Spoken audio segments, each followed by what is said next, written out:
I'm Corbett Wall with DV Auction, here with your feeder flash for Friday, March the 1st. Thank God February's over. It's been such a miserable one for most people in this country.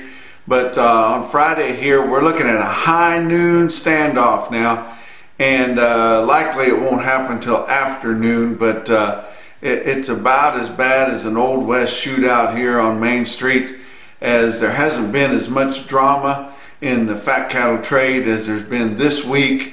We went 2 out of 3 weeks with kind of a failed trade, and we really haven't had an established market for a while. Of course, not this past week, but week before we had some 125 as your cattle feeders kind of had their head down after getting their hand slapped the week before for wanting quite a bit more money. But really, we haven't had a totally established market that everybody could get for several weeks here at 124, but it's going to be higher. We're going to find out how much higher on Friday afternoon, and it'll be interesting to see.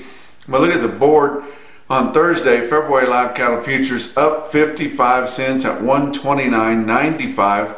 April is now at a discount to February. Of course, February went off the board at almost 130, but we're going to see our high sometime in March, although we don't have a traded contract for March. But April was down 7 cents at 129.85. Your fat cattle trade, I tell you what, these negotiated sellers have stuck their heels in the ground. We had one little deal there, a couple loads in Iowa at 202 dress, but other than that, we haven't seen hardly any negotiated trade so far this week, and guys are crying uncle.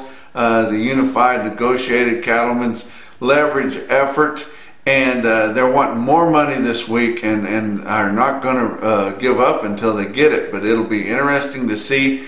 I'm thinking that most everybody's going to want 130 at least on a live basis, maybe 205 or better dressed, and it'll be interesting to see if finally your negotiated cash sellers have enough leverage to get the market that they deserve, or whether your packers are going to resist again. We've seen the packers show resistance early in the week in some fat cattle auctions, and it'll be interesting to see what happens. But at some point they're going to have to give in and give more money. I say they're going to have to. I guess they don't have to. They can get by on their captive supplies, but they're going to give in at some point. They've got to have the cattle.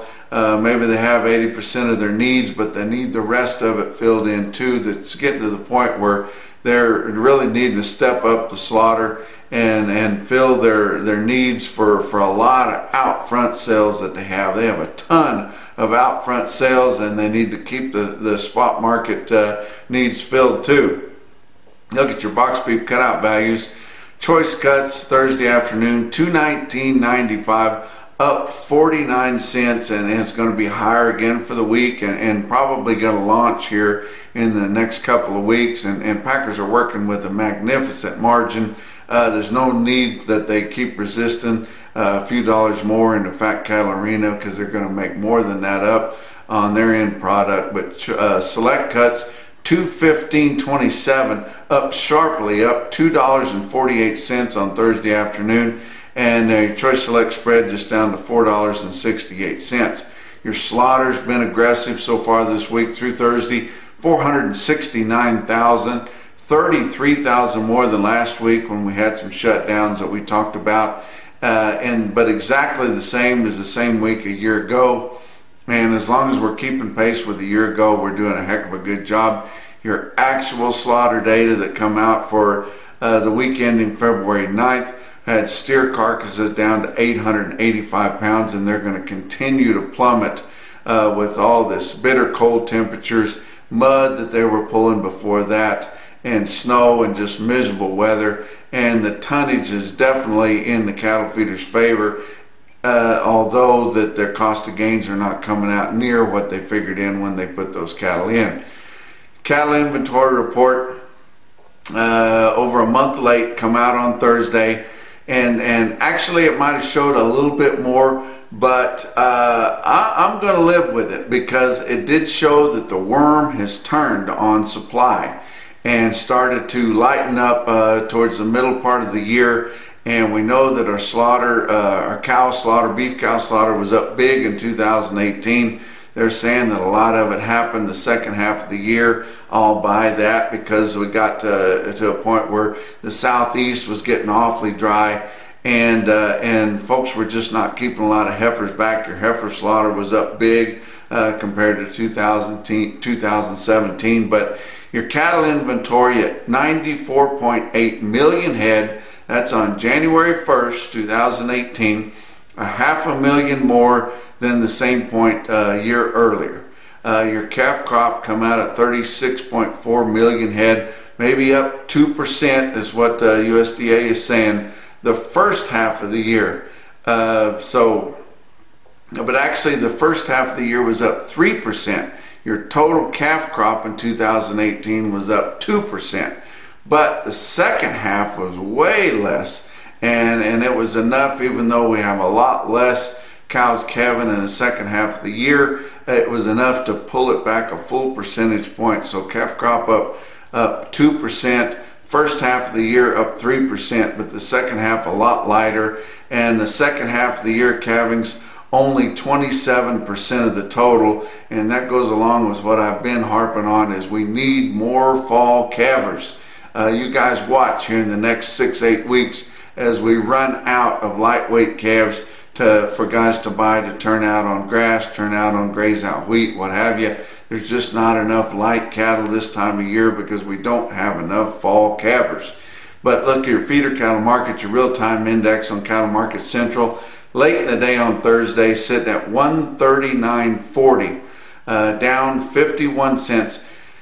Compared to the previous day. This is the first time that we've seen the real-time index fall below 140 for a long time, way over a year, and we just haven't seen our feeder cattle price this low for quite a while. They look like quite a buy, even though your feeder cattle buyers have not been impressed with your fat cattle trade the last several weeks, and they just can't get excited about buying cattle yet. When this weather turns a little bit, we've got another 2 or 3 weeks of bad storms in the northern plains, probably in Kansas too.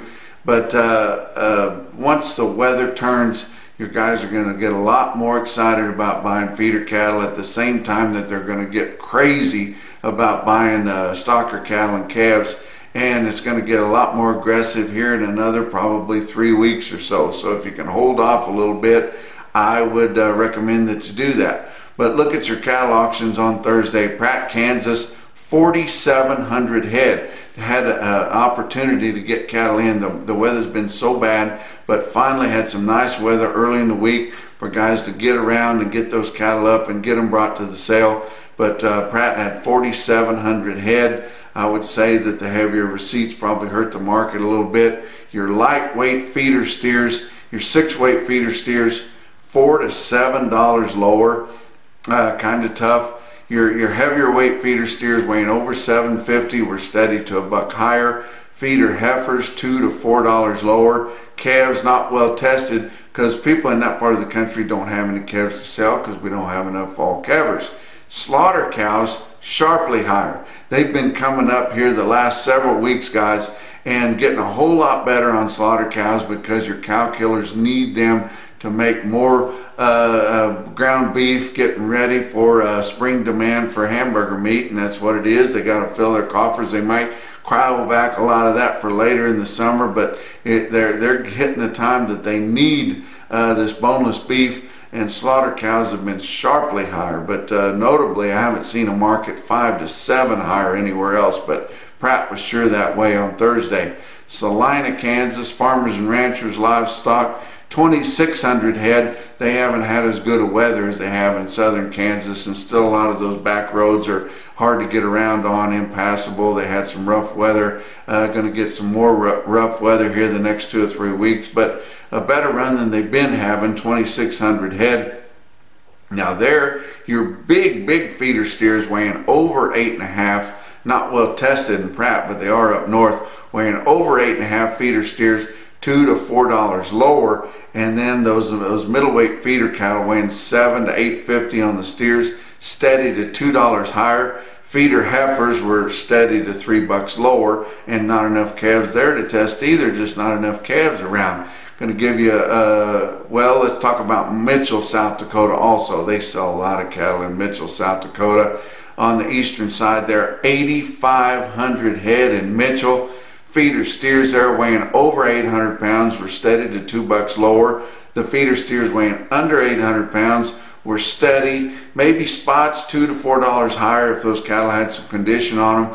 And the feeder heifers were just kind of mixed, but mostly steady. Going to give you a couple of individual quotes. How about some light calves? El Dorado, Kansas. Never talked about them before. New on Cattle Market Central, but looking forward to quoting El Dorado for the next foreseeable future, especially whenever those yearlings are coming off the Flint Hills, because that is the heart of the Flint Hills right there in El Dorado, and can't wait to quote some big strings of cattle coming off the Flint Hills later on this summer and maybe midsummer for those double stockers. But look at some light calves in El Dorado. 52 head, weighed 459 on steers, $190.